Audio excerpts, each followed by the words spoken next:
Terima kasih saudara, Anda masih bersama kami di Kompas Petang, saya Cynthia Rompas.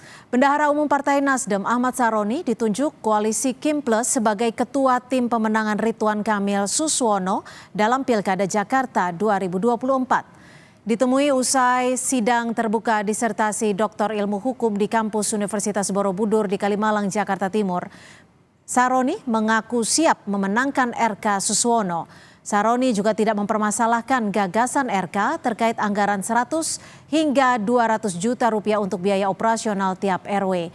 Karena APBD Jakarta terbilang sangat besar.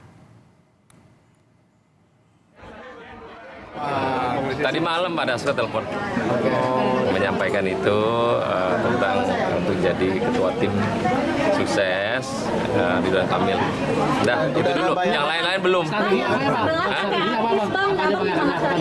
Apa? Ya saya juga artis.